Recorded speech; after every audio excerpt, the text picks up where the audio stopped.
നമസ്കാരം. നമ്മൾ ഈ വ്രതം, ഉപവാസം ഇതെല്ലാം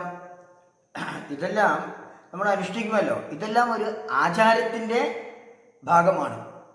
അപ്പോൾ ഈ വ്രതവും ഉപവാസവും ചെയ്യുന്നത് അന്ധക്കരണ ശുദ്ധിക്ക് വേണ്ടിയിട്ടാണ്. അന്ധക്കരണ ശുദ്ധി വന്ന് ഭഗവത് പ്രാപ്തി, മുഖ്യ ലക്ഷ്യം ഭഗവത് പ്രാപ്തിയാണ്.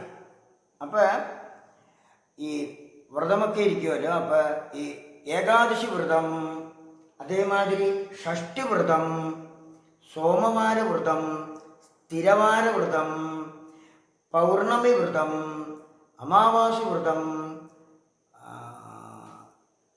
പ്രദോഷ വ്രതം, അല്ലേ?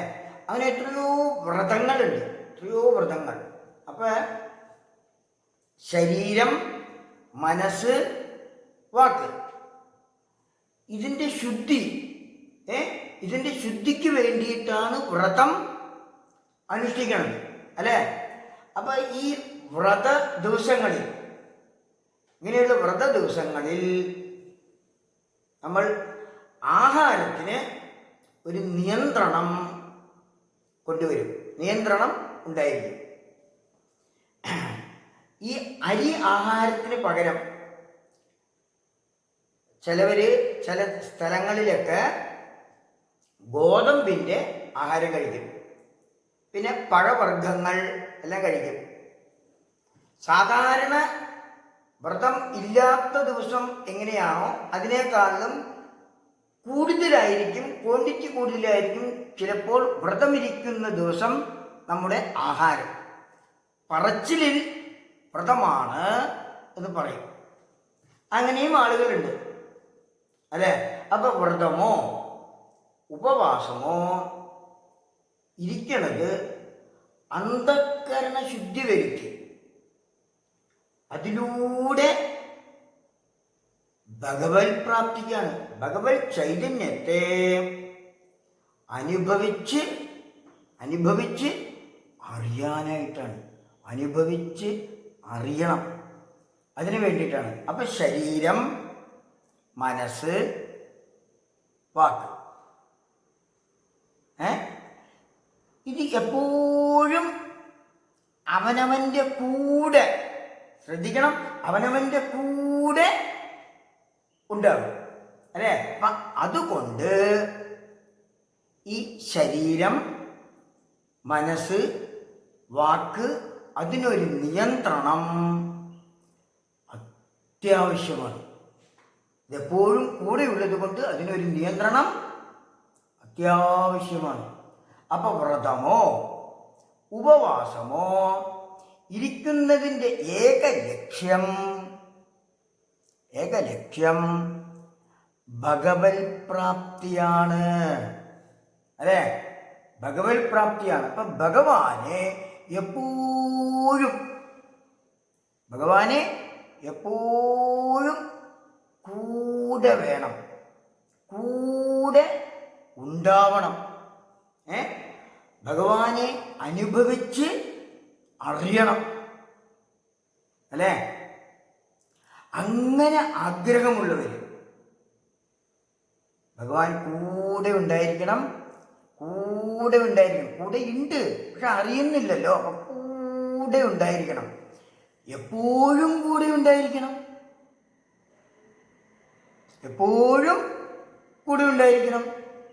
അല്ലേ?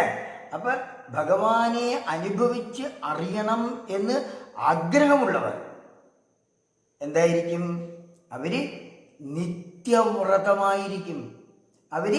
നിത്യവ്രതം എന്തുകൊണ്ടാണ്? അവർക്ക് എപ്പോഴും ഭഗവാനെ വേണം. അപ്പൊ അവര് നിത്യവ്രതം ആയിരിക്കും. അപ്പൊ വ്രതം ഇരിക്കുന്നത് ജ്ഞാനാനുഭവത്തിലൂടെ അറിയാൻ വേണ്ടി ആയതുകൊണ്ട് അവർക്ക് ഈ ഏകാദശി ദിവസമോ ഷഷ്ടി ദിവസമോ മാത്രം ഭഗവാനെ കിട്ടിയാൽ പോരാ. അവർക്ക് എപ്പോഴും വേണം. ഇപ്പം ഏകാദശി കഴിഞ്ഞ്, ഏകാദശി വ്രതം ഇരുന്ന് ഏകാദശിക്ക് ഭഗവാനെ കിട്ടണം എന്ന് തന്നെ വെച്ചോളൂ. അപ്പം ഏകാദശി കഴിഞ്ഞ് അടുത്ത ഏകാദശി വ്രതം ഇരിക്കുന്നവർ ഏകാദശി കഴിഞ്ഞ് അടുത്ത ഏകാദശി വരെ കാത്തു നിൽക്കാൻ, അത് കഴിഞ്ഞാൽ ആ ഏകാദശിക്കില്ലേ ഭഗവാനെ കിട്ടുള്ളൂ. കാത്തു നിൽക്കാൻ പറ്റാത്തത് കൊണ്ട്, സാധിക്കാത്തത് കൊണ്ട്, പിരിഞ്ഞു നിൽക്കാൻ പറ്റില്ലല്ലോ. സാധിക്കാത്തത് കൊണ്ട്, പറ്റാത്തത് കൊണ്ട് ഭഗവാനിൽ തന്നെ ആണ് നിൽക്കുന്നത്, ഭഗവാനിൽ തന്നെ വസിക്കുന്നത് കൊണ്ട് അവർ നിത്യവ്രതത്തിന് പ്രാധാന്യം കൊടുക്കും.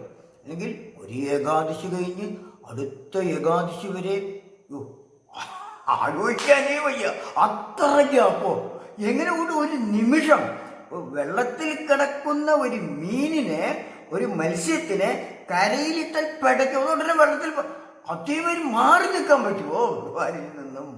അവർക്ക് എപ്പോഴും വേണ്ടേ, നമുക്ക് എപ്പോഴും വേണ്ടേ. അതുകൊണ്ട് നമ്മൾ നിത്യവ്രതത്തിന് പ്രാധാന്യം കൊടുക്കും.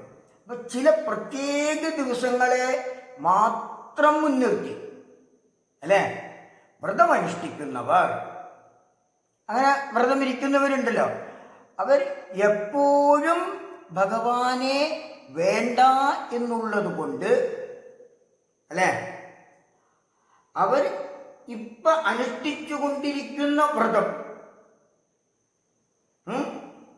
മനസ്സിലായില്ലേ? ഇപ്പൊ അനുഷ്ഠിച്ചു കൊണ്ടിരിക്കുന്ന വ്രതം അതേപോലെ തന്നെ തുടരുന്നതാണ് ഉത്തമം. അവരങ്ങനെ തന്നെ തുടരണം, അതാണ് നല്ലത്. അപ്പൊ ഉപവാസം എന്ന് പറഞ്ഞാൽ ഉപസമീപേ വാസം ഇതി ഉപവാസ. ഭഗവാൻ സർവവ്യാപിയായ ഭഗവാൻ കൂടെ ഉള്ളത് കൊണ്ട്, കൂടെ എന്ന് പറഞ്ഞാൽ എന്താ, അടുത്തെന്ന പോലെ ഒരു ഗ്യാപ്പയില്ലല്ലോ. അത് തന്നെ ആണല്ലോ, അതാണല്ലോ, വേറെ ഒന്നും അല്ലല്ലോ. അത് തന്നെ ആയതുകൊണ്ട്,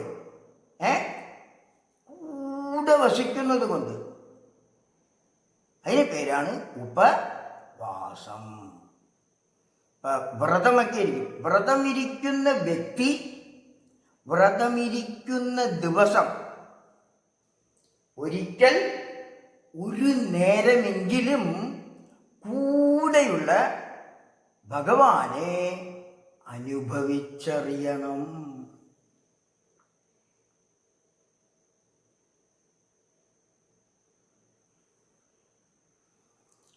വ്രതമിരിക്കുന്നവർ, ഈ ഒരിക്കൽ എന്ന് പറയില്ല, ഒരിക്കൽ അപ്പൊ വ്രതമിരിക്കുന്ന ദിവസം, വ്രതമിരിക്കുന്ന വ്യക്തി, വ്രതമിരിക്കുന്ന ദിവസം ഒരിക്കൽ ഒരു നേരമെങ്കിലും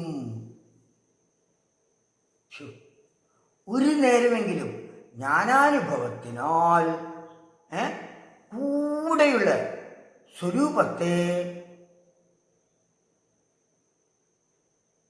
അറിയണം. കൂടെയുള്ള സ്വരൂപത്തെ അറിയണം. അതാണ് ഒരിക്കൽ. അപ്പൊ ആചാരാനുഷ്ഠാനത്തിൻ്റെ എല്ലാം മുഖ്യ ലക്ഷ്യം ഭഗവത് പ്രാപ്തിയാണ്. അപ്പൊ ചിത്തശുദ്ധി വന്ന് കൂടെയുള്ള ഭഗവാനെ അനുഭവിച്ചറിയാനുള്ള ഭാഗ്യം ഈ അനുഷ്ഠാനത്തിലൂടെ ഏവർക്കും ഉണ്ടാവട്ടെ എന്ന് പ്രാർത്ഥിക്കണം. ഓം ശാന്തി ശാന്തി ശാന്തി. ഹരി ഓം.